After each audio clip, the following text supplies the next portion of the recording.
Who's familiar with the movie Monty Python and the Search for the Holy Grail?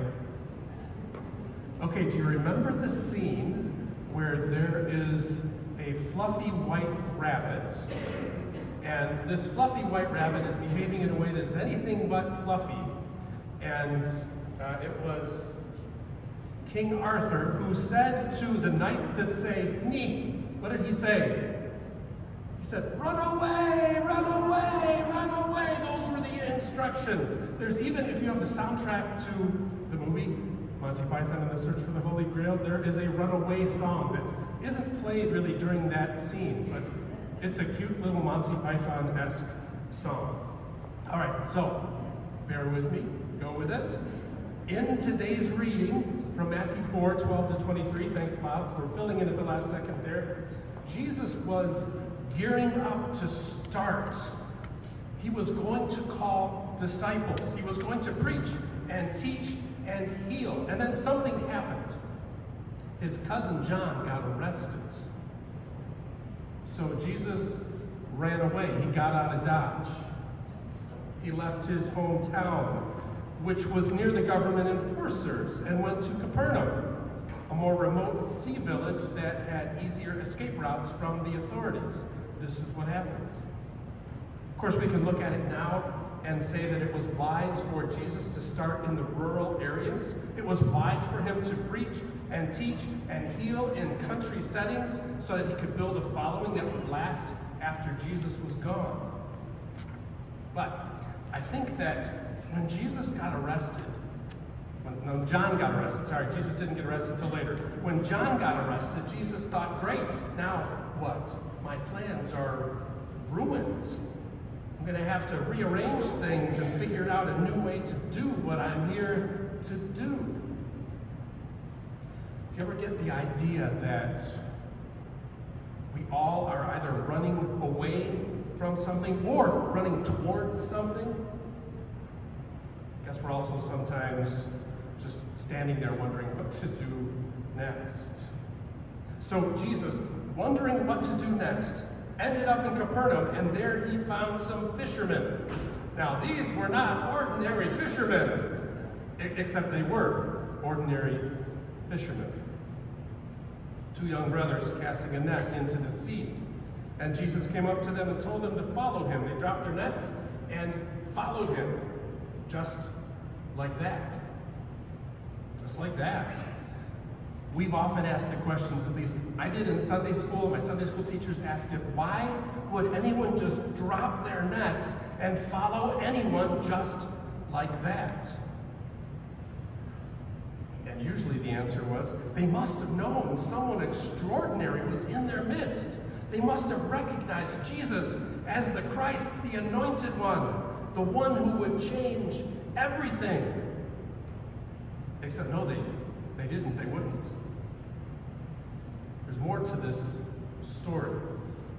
Simon and Andrew were in the family business. They would have done that after no rabbi had invited them to become his disciples. For a rabbi to come and choose you would have been a great honor. But Simon and Andrew weren't in the group of folks most likely to be chosen. They were the ones that no rabbi would invite. They were the cast-offs. They were the rejected. But they wished that they would have been called by a rabbi. As a matter of fact, in a competing story in the Gospels, in the Gospel of John, where last week we talked, Simon and Andrew were disciples of John, the wild man, who nobody respected as a rabbi. He was just out there in the wilderness eating bugs and wearing camel's hair. In the book of Matthew that we read today, that story isn't known. But either way, they are not among the high society chosen people. But here comes Jesus, and he invited them to follow him. And they did what you did when a rabbi called. We're not rejects. A rabbi has called us. Our dreams are coming true. They dropped everything and followed Jesus. And Jesus showed his wit as he called them to. You're casting nets for fish. Follow me and we'll cast nets for people. I will make you fishers of men. We're going to sing that song later. All right, but when you think about it, that song and the witty remark from Jesus, it's kind of awful. Simon and Andrew wanted to catch fish to either clean and gut them and then eat them, or to sell them on the market. Jesus did not want to do the same thing with people. But it was a quick, clever remark. Jesus was thinking quickly. He wasn't going to have people flopping on the deck. You'll be catching people, and we're going to gather them together in a good way, is what he meant. But if you take it out a little bit, it was just a quick remark. And we wrote a song. Jesus ran away from his hometown, and he ran towards Capernaum and called two who had been rejected by all the other rabbis. And then he found two others, James and John. Same story, same result. Why did they follow Jesus like that? Well, because they were waiting for him. They didn't know exactly what they were waiting for, but they were waiting to be called by a rabbi. They probably had lost hope that they would be called. And they moved on into a new direction. But they still had that little bit of hope left that they, who had been rejected before, would be chosen. Because Jesus calls the rejected, the forgotten, the lost, the exploited, the powerless, the ones no one expects to be called. And what does it mean to follow Jesus? Do you have to understand it all, or have some kind of super belief, or have to subscribe completely to the what we believe statements in the Jesus Club? No. How about to follow Jesus, we have a heart that cares. A heart that knows that you matter and everyone else matters. Rich, poor, powerless, powerful, lost, found, Democrat, Republican, any color of skin, any location, any nationality, any gender identity, any sexual orientation. It doesn't matter what you've done with your life, where you are in your life. It doesn't matter, because Jesus calls us, or the tumult of our lives, wild, restless sea. Jesus calls. He calls us as individuals, each person sitting here, and as community,